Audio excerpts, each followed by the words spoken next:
Oh, all right. Good morning, everyone. I'd like to call the Design Review Committee meeting to order for Wednesday, September 24th, 2025. We'll begin our morning with roll call. Commissioner Sievertson. Present. Committee Member Sievertson, sorry. Committee Member Banducci. Here. Committee Member Ellsworth. Here. And Committee Member Browning and Committee Member Cameron are not with us this morning. Thank you. All right, that takes us to item B, approval of the minutes. These are from August 27th, 2025. If everyone's had an opportunity to review and there's no revisions to propose, do we have a motion to approve? I'll move for approval of the minutes from August. Second. Thank you, Bruce. Thank you, Chuck. We have a motion and a second, and the committee will now vote. Committee Member Sievertson. Yes. Committee Member Ellsworth. Yes. And Chairwoman Banducci. Yes, Thank sorry. you. Motion carries. Item C, public hearings, there are none. Item D, public hearings, there are also none. Oh, wait, sorry, one. Sorry, the page was split. Our only item on the under public hearings today is the Wiyot Tribe housing development located at 6th and L Street in the City Hall parking lot. The project is a density bonus, DB 25-1, and design review, DR 25-3. The recommendation is to hold a public hearing and adopt a resolution conditionally approving the project, and staff will run us through the report. Thank you.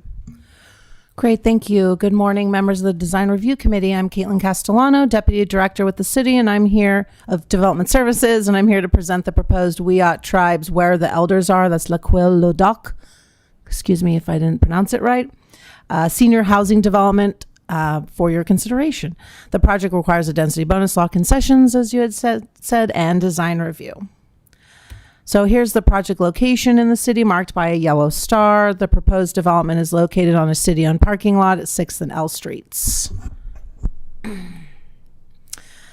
The parking lot is located in the downtown zoning district where the proposed use multifamily housing is principally permitted. The site is 13,200 square feet in size, or almost a third of an acre. It fronts 6th Street to the south and L Street to the east, and the property has been a parking lot. The property has been a parking lot for City Hall employees and fleet vehicles. A little bit of background on how we got here. In December of 2019, the City Council adopted the 2019 through 2027 housing element, which identified several city-owned parking lots for development to create more housing to meet the city's regional housing needs allocation, also known as RHNA. That was set by the California Department of Housing and Community Development, also known as HCD. On April 4th, 2023, the City Council approved an RFP. That's a request for proposals, a package for the 6th and L and 5th and D parking lots, seeking developers to create affordable housing. On July 18th of 2023, the City Council declared the Wiyot Tribe and the Dishkama Humboldt Community Land Trust the preferred proposer.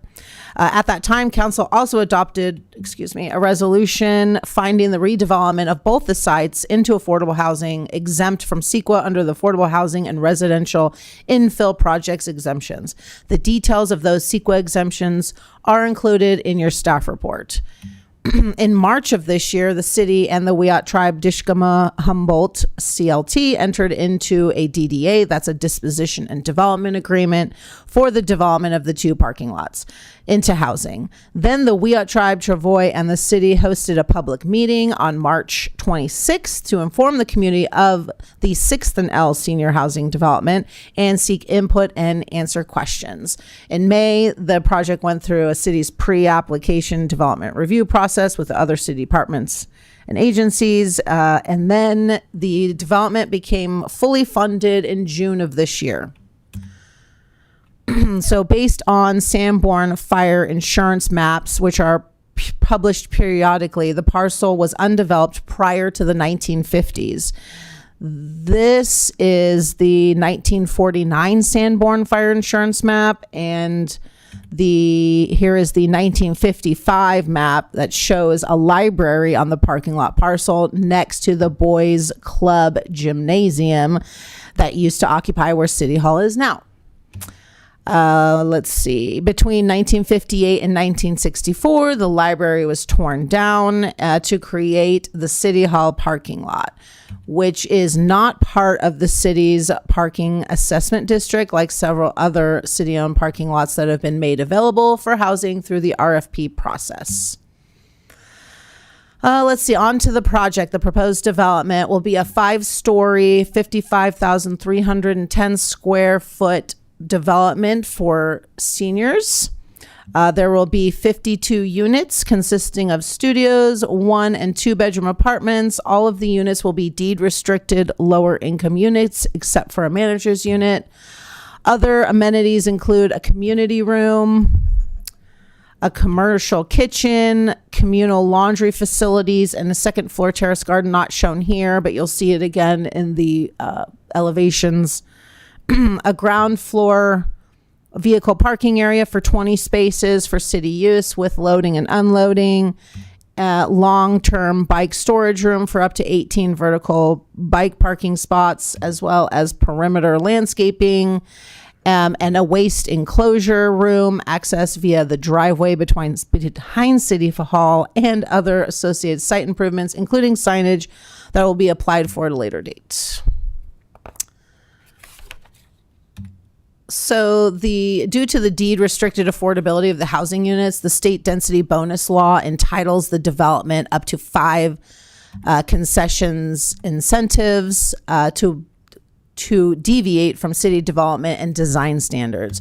The applicant is requesting 2 concessions incentives. The first one is to deviate from the multifamily laundry facility standard that requires either 1 set of communal washer and dryers for every 6 units, or individual washer and dryer sets in each room. So they're not doing that. They are providing hookups in each room, but they're only providing 6 sets of washer and dryers, and they would need 9 to meet the city standard. Let's see. And I already told you, yeah. So each dwelling unit, as seen here, will have its own room that you could hook up laundry. But because they are short 3 of them in the communal and they're not providing the washer and dryer sets in each unit, they need the density bonus to reduce that standard. The next one is to allow for a few blank walls, where the standard is, quote, the area of a blank building wall fronting a public street may not exceed a square area where the width and the height are both 10 feet. The front of the building facing 6th Street, as seen here, has a large blank wall where a mural is intended to go, but city standards specifically do not allow for murals to break up a blank wall. Let's see. There's also 2 more blank walls on the L Street side. So the as shown here, 1 on the ground floor and the upper floors. The applicant has provided written justification of the cost savings by these 2 concessions, which is attached to the staff report. And the city doesn't have any substantial evidence to refute them. Therefore, the city must approve the requested deviations. On to design review. The proposed development requires design review because it's a new building over 500 square feet in size in a new mixed-use zoning district. And also, as a reminder, design review is limited to evaluating the street-facing aesthetic aspects of the development based on the 7 design criteria, and the committee cannot require changes to features that comply with zoning standards. So as part of design review, the city dictates that each street-facing facade of the development must include at least 2 of 15 listed architectural features in the Eureka Municipal Code. On the south-facing facade facing 6th Street, shown here, we have roof form variation for 100% of the facade exceeding the minimum standard of 40%. Next, we have balconies where 23% of the facade has balconies exceeding the standard of 20%. And the third feature is horizontal articulation, where the standard is at least 25% of the linear length of the facade. It has a projection or recess of at least 1 foot deep. The terrace is that you see here is stepped back roughly 30 feet, occupying 54% of the facade, exceeding the standard. Since we're here, I'd also like to point out the entire length of the east facade that's facing L Street qualifies for a cantilevered upper story architectural feature, but it's easier to see here on the bottom right hand corner. You can see the projection and it overhangs about 2 feet. So let's see. Along with the cantilevered upper story, is on the east side facing L Street. It also meets the standard on facing L Street. Excuse me. Let's see. We also have balconies with 29% of the link occupied by balconies. Again, the standard was 20. The east side facing L Street also qualifies for horizontal articulation, as highlighted here. The building protrudes outwards, helping break up the mass of the building. The project also meets the standards for exterior materials. Fiber cement cladding of varying widths and orientation make up the upper floors of the building, helping to break up the mass and provide visual interest. The ground floor features exposed concrete, filled stone veneer, and minimal stucco borders, emphasizing the foundation of the building. And as previously shared, a mural is intended for this blank wall facing 6th Street. So landscaping, we did get a preliminary landscape plan, just where the landscaping was going to go, but it didn't include all the components such as plant counts and the type, maintenance, and irrigation.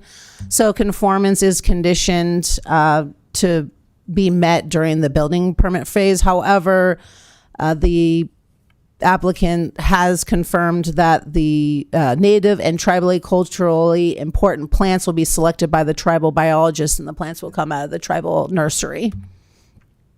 So the required findings to approve the design review are that the proposed development will not be detrimental to public health, safety, and welfare, and the proposed development complies with all 7 design criteria related to surrounding context, pedestrian environment, architectural style, articulation and visual interest, materials, safety, and landscaping.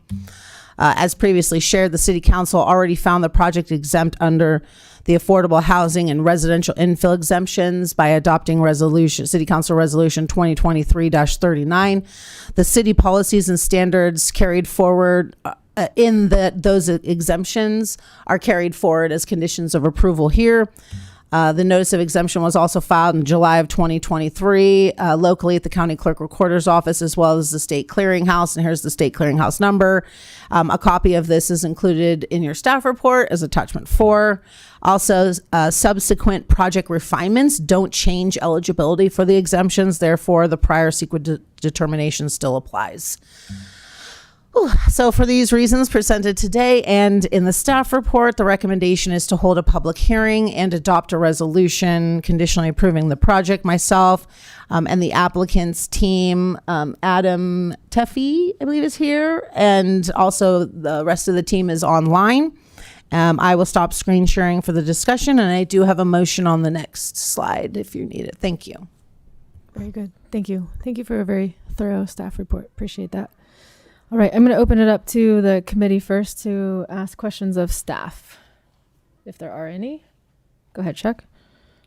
I have just really one question, and that regarding the laundry facility. Why is it that they can't come into compliance? I mean, that seems like a really simple thing. I believe it's space, and then also TCAC requirements, the tax allocation committee, and maybe the applicant or the architect will want to come up and talk about it. But I believe there's a certain requirement, that minimum that needs to be met, and that resulted in the 6, and that they are also providing hookups in each room. But really, I'd like to ask the applicant to clarify that. I understand that the hookups are a great idea. I mean, the tenants, supplying their own laundry facilities is perfectly normal, but it seems like it's pretty short-sighted in light of this, literally thousands of square foot of building, that they can't accommodate a few more washing machines. Yeah, well, they requested the deviation and they were entitled to it. Any other questions of staff? Yes, I have a question, and it's related to parking. And I was talking to staff earlier about the parking because I wasn't not particularly on this project, although it has to do with that, and it's a new parking permit, annual permit, and maybe you could fill everyone in on that a little bit. Yeah, so the city is right now considering a contract for the same parking metering system that Cal Poly Humboldt has, where we would be rolling it out first to the city parking lots. So the off-street parking lots would be getting it first, but then we would have a $50 a year employee parking permit. So employees with that permit would park for the year in those parking lots and would not have to pay the hourly fee. And how far will that extend? What do as you far mean? as the city parameters are concerned?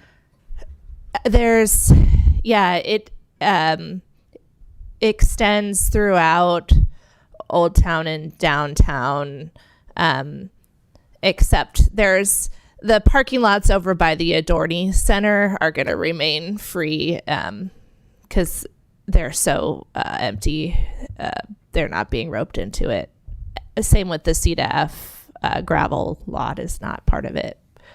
But in terms of how far south it goes, I'm trying to think of what our furthest south city parking lot is, and it's probably 5th Street at this point. And then I have another question about the parking, and you don't have to answer, no one has to answer, but how many of you walked here today?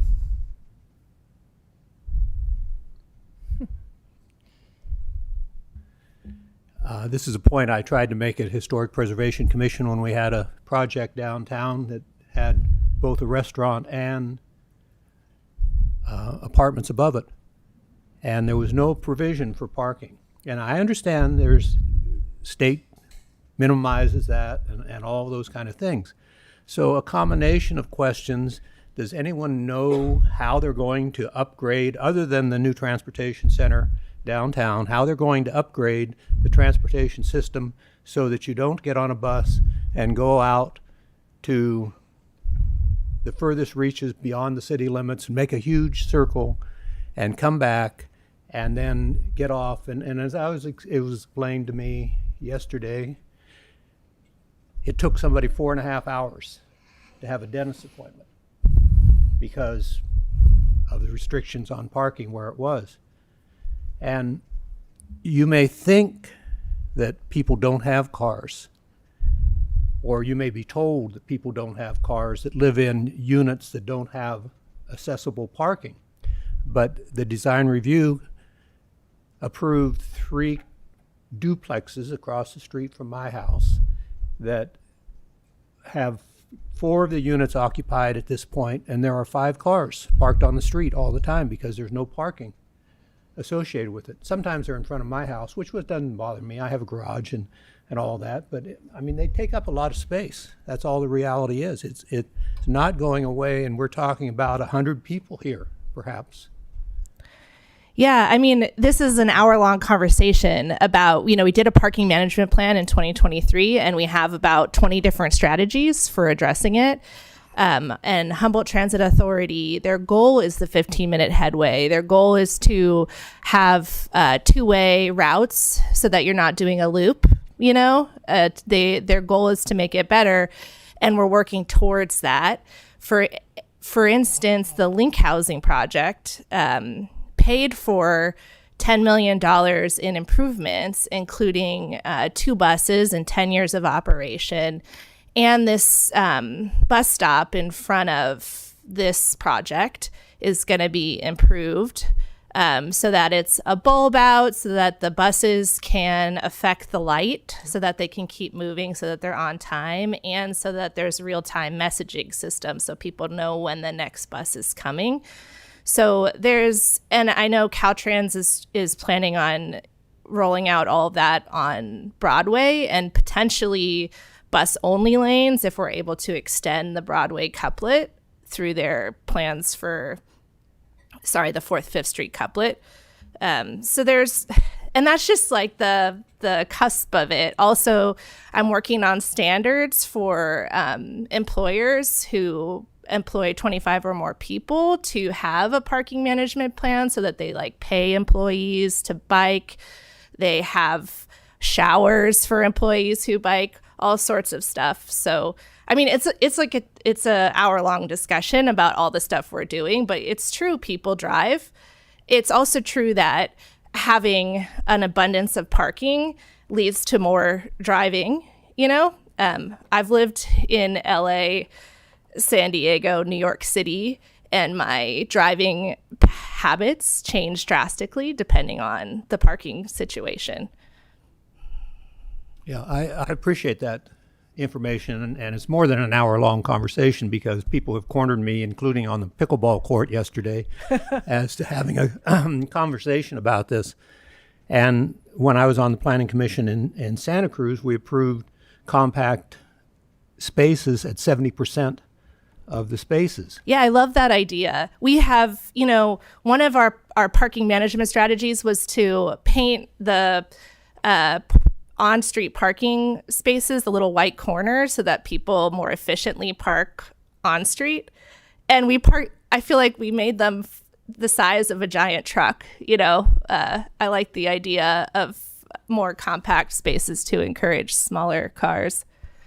Yes, I was going to say that we didn't have the truck situation in Santa Cruz that it is here. So not to prolong this, although I would enjoy doing it, I'm glad to know, I'm pleased to hear that the city is working on all of these concepts and incorporating ideas that have been going on for 20, 30, 40 years in some other locales.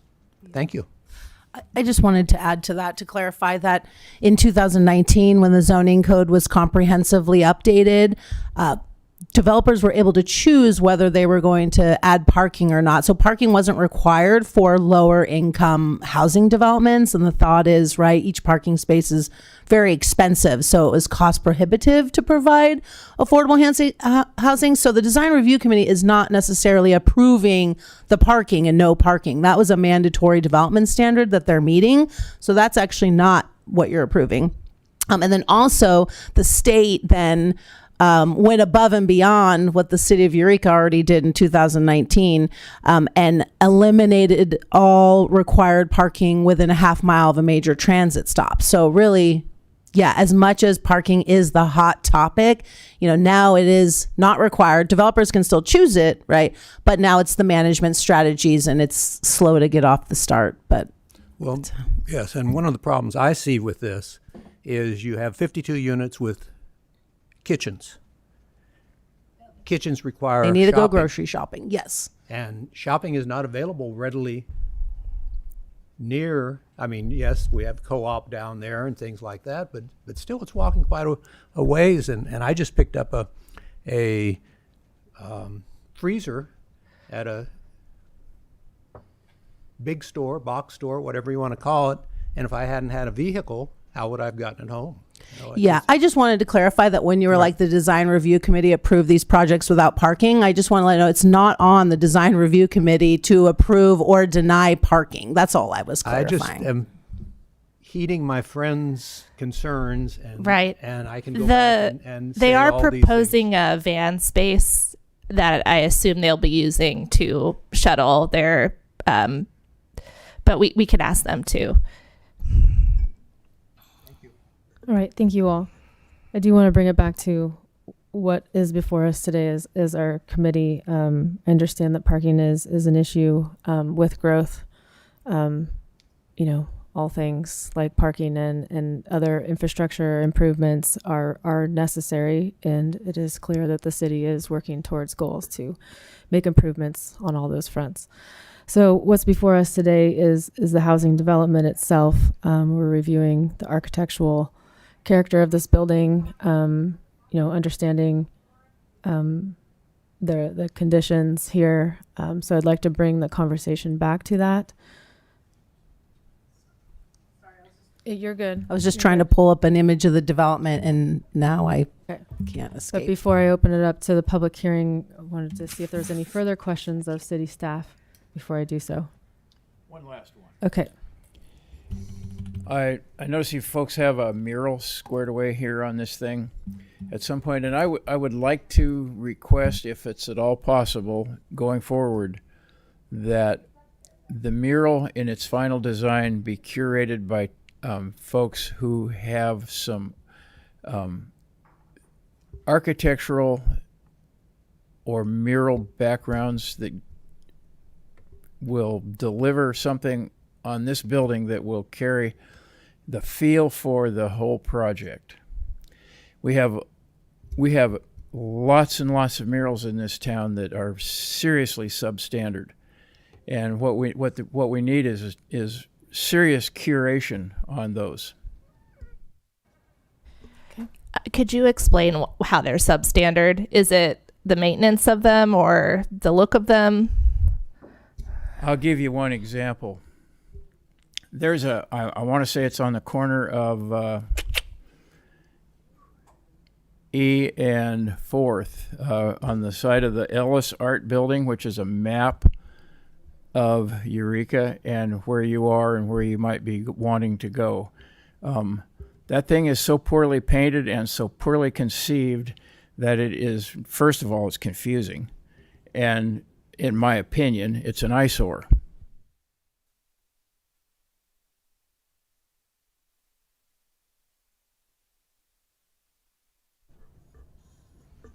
Okay. All right. Let's move to, sorry, even before the public hearing, I forgot about questions for the applicant or the applicant's agent. Do we have questions? Do we want to bring them forward? Yes, no?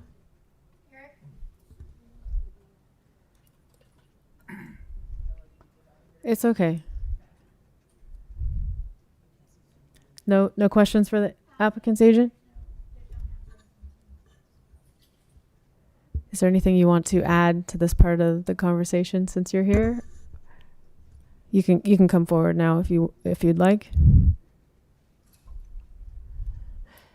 And then if oh, sorry, can you push the button over there? Thank you. I don't have anything specific to add to the conversation, but I appreciate the opportunity to come here and represent the project. And we're excited to be a part of it and looking forward to seeing it built. Thanks. Okay, thank you. All right. At this point in time, I'll open up the public hearing. Everyone who wishes to speak, you have 3 minutes to do so to address the committee on this agenda item. If there's anyone in the audience or on the call who would like to speak, you may come forward now or raise your hand on the Zoom call. You can come on down. Good morning. If you could state your name and city of residence for the record, that would be... David Mata, and I'm Eureka, California. Oh, microphone, David sorry. Mata, Eureka, California. Is it on? Yes. The microphone? Okay. You want me to Great. say it again? There you go. David Mata, Eureka, California. Thank you very much. I came to listen to the design review because I'm a mural artist, and I was definitely hearing out what Chuck Ellsworth has to say. I recently did a mural for the Arcata Library that featured the Wiyot tribe's return of their dress that had been repatriated from the Brooklyn Museum. It had been gone since the 1800s and was returned in 2020. And it is my goal as a California Native artist to make sure that there are paintings that represent Native communities and that they look good and that they fit architectural design.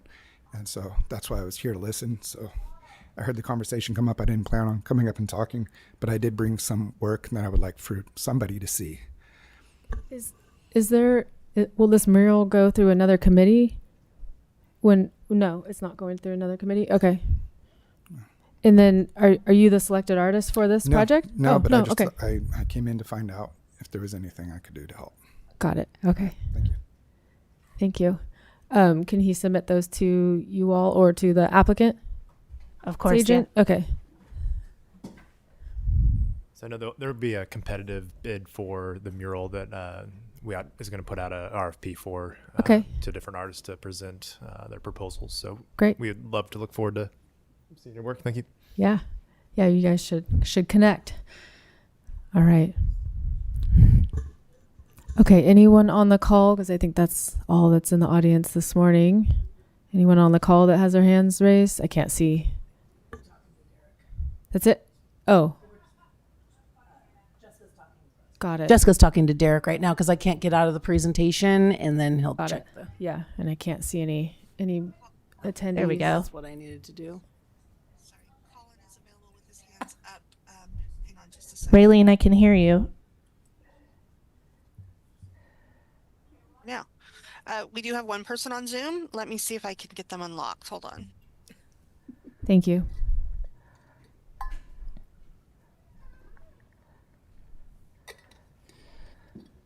Good morning. Can you hear me? Yes, we can hear you. Good morning, Colin. If you could state Great. your name again and your city of residence, that would be great. Thank you. Yes, I'm Colin Fisk. I'm the executive director of CRTP, the Coalition for Responsible Transportation Priorities. We are based in Arcata and work throughout Humboldt County and the North Coast. We are very excited about this project. I think it meets a great need, and it's particularly exciting to have housing for elders in a location that is, already one of the most walkable and bikeable and transit-friendly locations in the county, and is, as you heard, becoming more so. Certainly, there's a need for improvements, and I think the community is working on that, and we're certainly working on that, and excited to see those improvements coming as well. I was interested to see the history of the site, and that it once had a library, which is, presumably a great community amenity, and I think certainly this project will be an incredible amenity. Replacing just a flat asphalt lot. I think it'll be a huge improvement. It'll meet a great need. I think it's a good-looking project, and would encourage you to, grant those required concessions and approve the project and move it forward. Thank you. Thank you, Colin. Okay, anyone else on the call?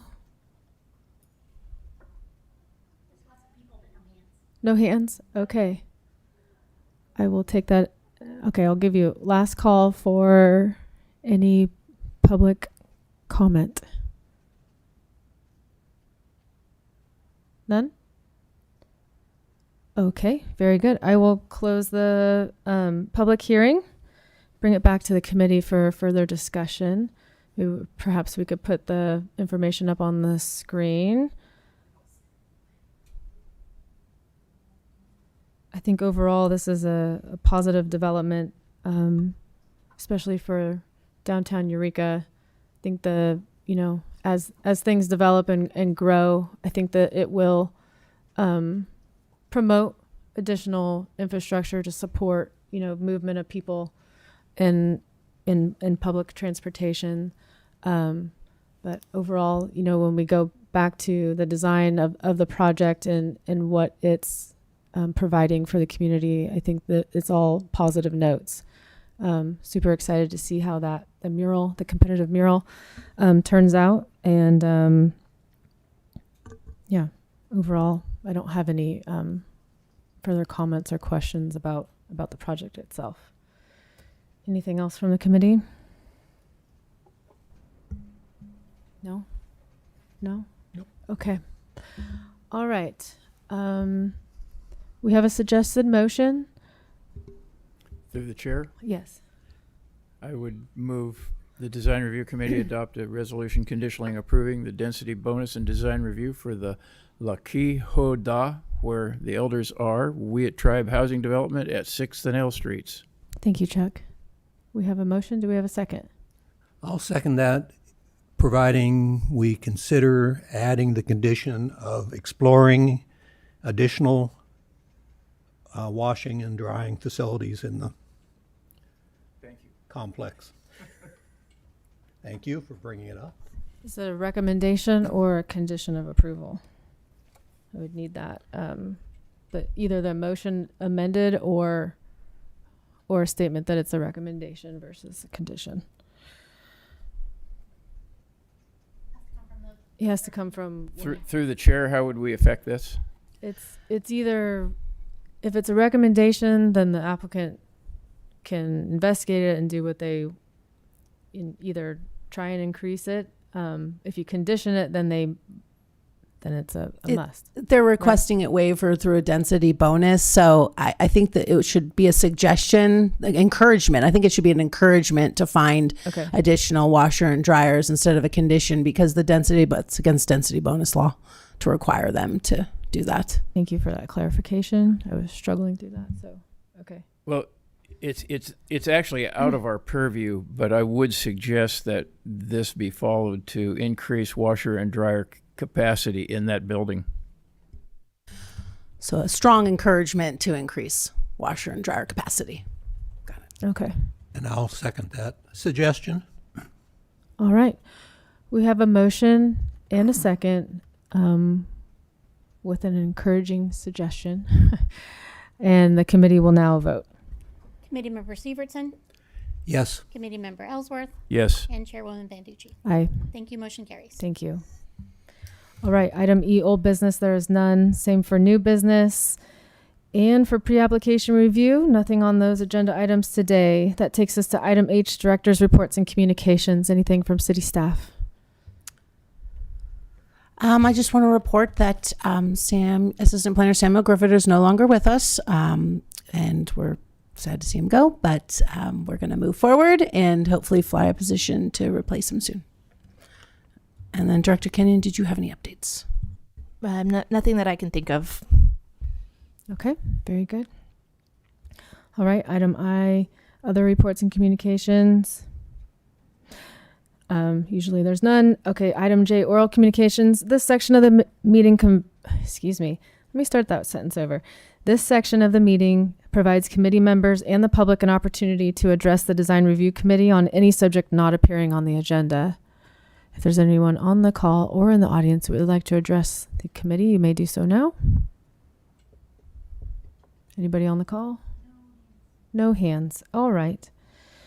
Very good. Then I will adjourn the meeting and we'll be back here when we have new agenda items. Thank you all. Thank you.